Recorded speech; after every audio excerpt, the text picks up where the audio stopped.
ఎలినో ప్రభావంతో వర్షాలు తక్కువ పడతాయి అన్నారు. ఆ తక్కువ వర్షాలు కూడా పడతలేవు. ఇక చేసేది ఏం లేక ఏ మొగులు లేకుంటే అక్క మొగుడే దిక్కు అన్నట్టు చేనులలో ఉన్న బోర్లన్నా నీళ్ళు పెడదామని నీళ్ళు పెట్టేందుకైతే వచ్చినాం పొద్దుగల. మరి ఇది వానాకాలమో ఎండాకాలమో ఏం తెలుస్తలేదు. ఇక్కడ నుంచి నీళ్ళు పెట్టుకుంటా పోయినామో లేదు, అక్కడ నుంచి పదన ఎండిపోతున్నది. ఏం చేద్దామంటావు మరి?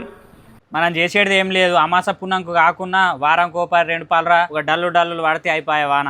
రాత్రి నిద్ర లేదు, పగలు తిండి లేదు, భయంకరంగా ఉంది నాన్న.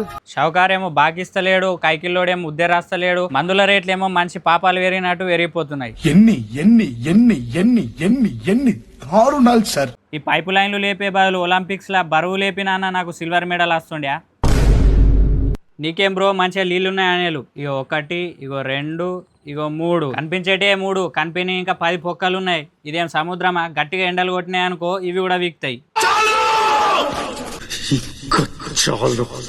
కింద మీద వాడైతే లైన్ అయితే వేసినాం. ఈ గాలి పోయి పిట్టల మేరని ఆల్మోలు కూడా కలిసిమెలిసి ఉంటే మంచిగా ఉంటది. ఒకటేమో కొండ మీకెళ్ళి దోషేస్తుంది, ఒకటేమో బంబుల పెట్టి చంపుతాయి, ఇంకోటేమో కుక్కల రేసి చంపుతాయి, ఇంకోటి కత్తితోటి పొడుస్తుంది.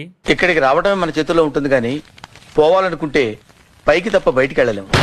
మావాడు ఏ రోజు ఎంత % తోటి ఆన పడతాయని ఫోన్లో చూస్తున్నాడు. ఆ ఫోన్లో చూపెట్టుడు పాడగానరన్న 0% చూపెడితే 100% పడితే 100% చూపెడితే 0% వాన పడుతుంది.